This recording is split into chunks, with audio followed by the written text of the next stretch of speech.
Oh, what's up, you stupid idiots? It's Ange Buxton, back with the Money Ballers. It's been an entire season, and I did not end up making content every week for all 22 because, as it turns out, it was gonna be boring content. It's pretty much a crapshoot who's gonna score well in PFF every week. It's exactly like the NFL in that it's pretty unpredictable and matchups ultimately mean nothing. Like, for example, you might think, oh, I shouldn't start a running back against the Detroit Lions because they have a very strong run defense. And then the opposite happens. So, just like the NFL, very hard to predict. Uh, and just like the NFL, like a lot of the matchups are super close, and like that's accurate, I guess. And I guess it was fun learning about linemen. I don't know. At the end of it, it kind of became like a drudge, a little like a trudge, like a long walk, like a march, maybe more like a march, where you're like, is this fun? I don't know. I'm just kind of doing it out of obligation because I'm competitive. And look, 6 out of my 6 teams made it to the playoffs. So being competitive absolutely pays off if you like winning. But at the same time, the game itself is lacking a little bit of like a gamification. Like I think that they should. I don't remember the analyst that initially I heard say this, but just add something where you have to take a risk or a gamble, put your money on one player from each side of the ball that will get you some bonus points. Like maybe I'm like, okay, my punter's going to score the highest this week. And if he does, I get extra points because sometimes like a punter can make or break an actual NFL game. So let's do it. Let's have each team pick one player to highlight every week that's going to get them like some kind of a bonus. I think that would add a little bit of strategy that this is lacking. And really, like PFF grades are just like, I mean, it's just like this weird black box that you can't really tell. So I spend all this time strategizing in the draft of like who to choose and why, and then like Matthew Judon will have 4 sacks in a game and score like a 70, and it's like, oh, okay, like we have what's probably gonna, yeah, what I think should be, and look, Homer bias, but what I think should be like the defensive player of the year, and like his scores aren't anywhere near what they should be based on a mystery, based on a mystery. But hey, I'm in like the Super Bowl, 3 of my 6 leagues. So let's look at it. Let's see how it did, and I will probably make another video just like fully recapping all my thoughts on the year, on the season. Because I don't know why not. Uh, yeah, here's the thing. My stupid idiots league, my actual listener league, I did the worst in overall because I drafted a young team. I drafted for the future. Don't do that. Don't do that. Even as I was drafting, I was saying to myself, vet players are going to score higher in PFF because that's the way it works. Like you want this is PFF grading, so I don't know, man. This team, 9-6, and I was started out like 0-3, and then I was 1-3, and then I was 1-4, and it was just like it was just depressing. Um, here's a team that kind of didn't expect to do as well as it did. This is the only 8-person league I was in. I don't do well in smaller leagues because I'm like a deep cut player kind of person, and I can't do like I don't know. Just the draft was different. Um, Not making excuses, just because I think I like the tier system I came up with here.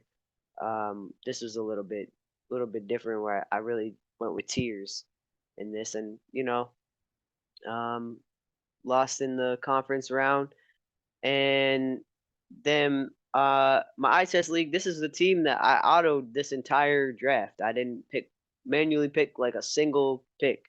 But after it autoed, I went in and made like a butt ton of changes. Like I here's all these were all players that I had autoed that I was like next.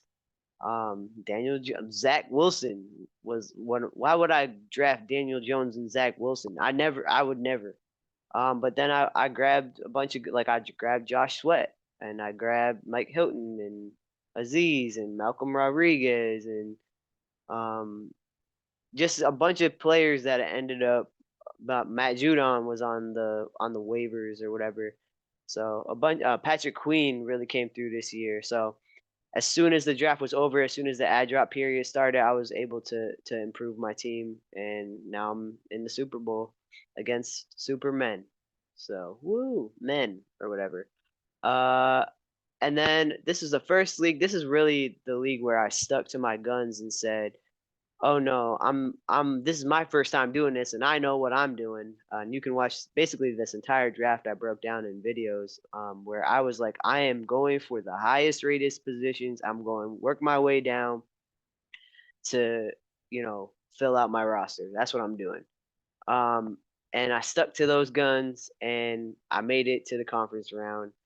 The basically the mistake I made was putting a lot of trust in my guy Belichick because I drafted Mac Jones for the youth and what I thought would be the efficiency, and then Tom Brady for. I was like, I figured I'd start Tom Brady this year and Mac Jones next year, and then I think seventh round I went and took a third quarterback of Dak Prescott, and he's ended up carrying me. So this team, it is what it is.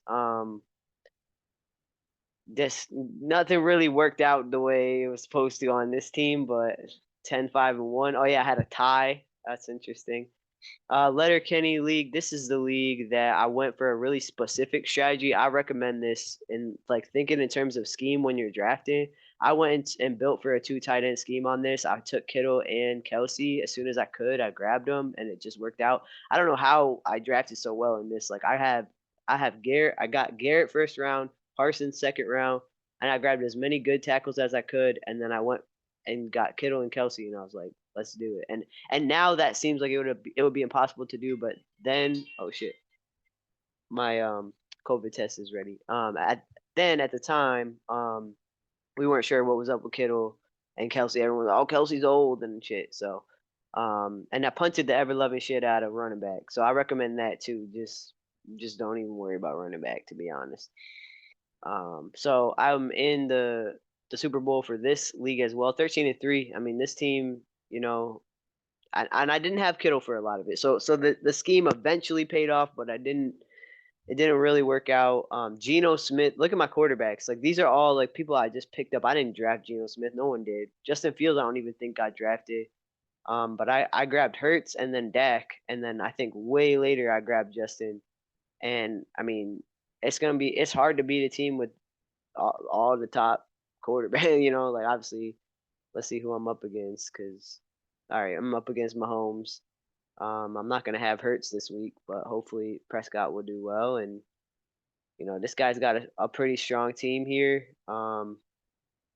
But my defense is pretty pretty stout, pretty clutch. And then last but not least, fantasy gridiron. This I made the Super Bowl here as well. And this one was my last look. Like I had no strict strategy because it was my 6 out of 6 draft. So at this point, I just felt like just go in there and just do what you've been doing. All this prep work that you did is gonna pay off. Like all these tears and all this stuff, and like it's gonna. Oh, that's a different thing, but all this stuff will pay off. And so for gridiron, I ended up making it to the Super Bowl. We'll see how I do today because we'll see. I had to set my lineups, so I don't know. Joe, I'm going up against a really good team. I kind of doubt I beat this team. I'm not trying to hate on myself or anything, but it's just I'm gonna need some people to really carry me uh, through and through, man. Jeez Louise. Starting Chase Young, what a choice. That is wow. That is risky. I have him sitting on some benches in other leagues. All right, yeah. So you know, I think probably the thing I'm most impressed with myself and with like just being dedicated is that this league here, the eye test league, that auto drafted, I set a goal. I thought it was like a lofty goal of finishing in the top three, and I'm ending up in the top two, and I might even end up taking the whole thing home. And this was my one paid league. I was so pissed when I auto drafted the whole thing. So, you know, um, I definitely have a lot of thoughts I want to try to compile in a much more organized way. I just wanted to see if I could put this out because games for Thursday night championship start like right now. So yeah, I tried to make a video of me setting my lineup for these three championship games, and it just gets so boring so quick. I really thought I was gonna sit here and do something every week, and it's just like I don't know. There's just like really not a market for the content. The how do you make content for this? Like you really can't like predict any like I don't know. So comment with your thoughts. I mean, maybe probably what I gotta end up doing is having more conversations, just talking to other people about how they're handling it. If there was more of a dialogue, I bet I don't know, I guess that was that. But as I was going through the season, I'm like, I'm trying to make these. I mean, I recorded some videos and I was just sitting there like, this shit is boring as hell. Like it just, because you're just like this. I had some start sit decisions, I guess, for this team as far as cornerback, and I ended up, picking up Rasul Douglas off of the waiver wire. But you see, in all my leagues, I don't think I ever used the free agency budget, like basically at all. And I don't know if anyone really did. You don't really use it. I don't think anybody, oh, $10 here, something here, something there.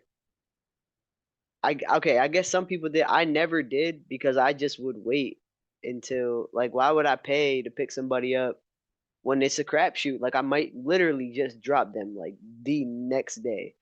Um, it's just super hard to predict who was going to be good and who wasn't, and definitely some really infuriating losses too. I'm trying to think. I mean, where's the league where I tied? Like, everything is kind of within like super slim points. Like, there's my league where I tied. So this league, I mean, the records are not the smallest league. All right, this is one thing I'll show you. Not to, and then I'm done complaining. I'm not complaining. I'm just there were reasons why content is just hard to make for this platform, and I do think there needs to be a little more risk. Like you have to be kind of like taking gambles, like in a real game one player could make or break your entire thing. So I think it would be cool if from the offensive side and the defensive side, you pick one player and get some kind of way of making them have earn a bonus. And it doesn't matter about the position. Like it's not based on any type of these percentages or nothing like this. Just like you're picking one player to highlight, and their PFF score gets multiplied by a number. Um, and to push some of these over the edge because like the matchups, I mean, I don't know what week it was that I tied, but like 67.8 to 68, like I lost. That is so close. And I mean, all of the records, especially in the smaller league, it were so close. I mean, everybody was like within a win of each other. So something else to think about, I think, is uh making it be like a 32 man. Like these should really be like 32 man leagues or even just bigger than that. Like if we could do 16 person leagues, all this depth is just going to get I think that's what it is too. It's just there's so many options. Like I'm on the waiver wires every week and like, even if I just sort by like last week's score cuz you see rookies coming up, but like look, Daniel Jones is just sitting here. Like it's like I don't really. I mean, this is over for me now, so it doesn't matter. But it's like I don't really need another. I don't know. It's